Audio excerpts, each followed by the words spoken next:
Bonjour tout le monde, bienvenue dans ce tuto intitulé Travailler avec les données vecteurs dans un SIG. Ce tuto est fait par l'entreprise MCF au Mali en collaboration avec l'entreprise Africano Technologies au Maroc. Travailler avec les données vecteurs dans un SIG, sans plus tarder, on ouvre le logiciel ArcGIS 10.8.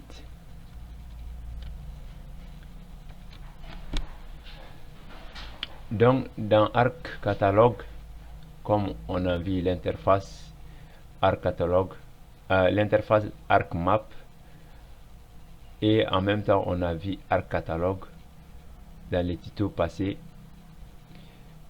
Voici Arc Catalogue où on a nos données qu'on a cherchées dans notre ordinateur à travers cet onglet Connect to Folder. Maintenant, j'ai mes données ici. Aujourd'hui, on travaille sur comment charger ces données-là dans la vue de l'application. On a parlé des points, des polylines et des polygones. Maintenant, pour afficher, charger la donnée, on fait le cliquer-glisser ici. Voilà, maintenant j'ai chargé mes données de type point, les entités points. Maintenant, une fois chargé, ça s'affiche dans les couches ici. Ouais, layers, ça veut dire les couches. Maintenant, la couche des points est là. La couche des points est là. De la même façon, je vais charger aussi les données shapefile, les données shapefile de type polyline. Donc, polyline, ça peut être des routes ou les rivières. Et les polygones, je charge ces données. Voilà, la carte du Mali. Donc, j'ai chargé les points, les polylines et les polygones. Ici, on a les points, la couche des points. Ici, on a la couche des polylines. Ici, on a la couche des polygones. Donc, ces polygones, la carte du Mali, c'est à différents niveaux. J'ai aussi juste la carte du Mali. Ici, voilà. J'ai aussi la carte du Mali avec les régions que j'ai déjà affichées. La carte du Mali avec les cercles. J'affiche ça. Voilà, vous voyez. Chaque donnée que vous chargez, ça s'affiche dans les couches. Ouais, la carte du Mali avec les arrondissements et les communes aussi. Ouais. C'est comme ça on charge les données. Maintenant, il y a beaucoup de données. Je vais voilà, désactiver certaines données, comme par exemple la carte du Mali juste, et puis aussi les arrondissements, les communes. Voilà. Je vais rester juste avec les régions. Voilà, voici les régions. Sachant chaque couche a des attributs, chaque entité a des attributs. Les points ont des attributs, les polylines ont des attributs et les polygones aussi ont des attributs. Maintenant, pour afficher l'attribut de chaque entité, on fait clic droit, on clique sur Open Attribute Table. Vous voyez, donc voici la table attributaire où on a les caractéristiques, les propriétés des points, des entités. Les entités sont des quoi? Sont des arbres, ou sont des gisements, ou sont des... Voilà, donc la table attributaire décrit les entités.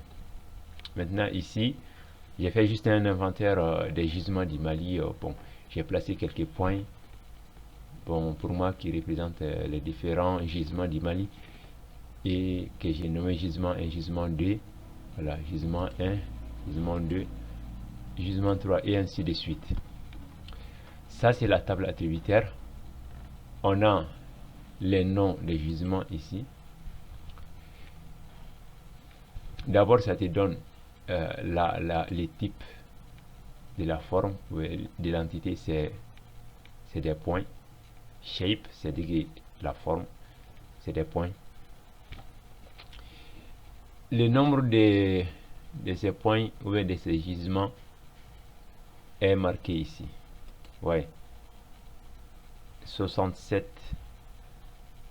points de gisement. Ouais. 67 points de gisement. Maintenant, j'ai sélectionné juste un gisement sélectionné parmi 67. Ouais. Donc, je peux aussi les sélectionner tous. Ouais. En faisant, voilà, en cliquant ici et glisser la souris. Ouais, chaque point sélectionné, ouais, chaque point sélectionné sur la carte ici est en surbrillance ici. Ouais, on voit les points en surbrillance ici. Chaque point que vous allez sélectionner ici, voilà, est surbrillé ici. Voilà. Donc ça concerne les points. Je peux aussi afficher de la même manière la table attributaire des polylines, la route, Open Attribute Table. Donc ça c'est des données que j'ai préparées moi-même. Voilà. J'ai donné des noms ici. Voilà. Chaque route, ce sont des chemins de fer du Mali. Espérons qu'on va avoir des chemins de fer plus nombreux que ça un jour. Vraiment. Voilà. Donc, chemin de fer numéro 1, numéro 2, numéro 2 jusqu'à voilà, à la fin. Donc, si je sélectionne dans la table attributaire, directement aussi, c'est sélectionné, ça sélectionne voilà, la forme, l'entité en question dans la vue. Ça sélectionne. Si je vais sélectionner juste chemin de fer numéro 12, je clique ici et ça sélectionne. Chemin de fer numéro 6, ça sélectionne. Vous voyez, ça quitte ici jusque là. Chemin de fer numéro 1, ouais, ça sélectionne. Et ainsi de suite. Nombre de chemins de fer, 14. On en a 14 ici. Je peux sélectionner un certain nombre de chemins de fer. Vous voyez. Maintenant, ici. Ouais. Donc, ici, ça montre tous les enregistrements. Mais, à côté, juste ici, si vous cliquez ici, ça va montrer juste les enregistrements sélectionnés. Ouais, c'est intéressant. Pour alléger les données. J'ai besoin d'un certain nombre de données. Je sélectionne et je clique ici. Ça me donne juste ce que j'ai cliqué. Voilà. C'est la même chose aussi pour les polygones. Clic droit, Open Attribute Table. Donc ça me donne aussi la table attributaire, comme on l'a dit. Ça décrit l'entité en question. Par exemple ici, ça te donne les types de l'entité, polygone, shape, polygone. Maintenant, les noms aussi. Voilà. Polygone là, il s'agit des différentes régions du Mali. Ouais, les différentes régions du Mali, district de Bamako, si je sélectionne ça, ça sélectionne le district de Bamako là. Bon, attendez, je vais désélectionner d'abord voilà, les routes, je vais désélectionner ça pour que on est tout tranquille. Voilà, clic droit, open interval. Voilà, si je sélectionne par exemple ici, il y a des points aussi qui sont sélectionnés. Je vais désélectionner cela aussi. Voilà, c'est bon. Et open interval, je sélectionne par exemple le district de Bamako. Ouais, donc vous voyez, donc si je zoom, vous voyez que c'est en surbrillance district de Bamako. J'ai zoomé. Si je veux que ça, je fais un clic ici pour que ça dézoome. Voilà, donc je sélectionne Gao, je sélectionne Kai et ainsi de suite. Le nombre de régions ici, à cette carte on a 9. Voilà, 9. Donc c'était tout pour ce tuto et à la prochaine vidéo.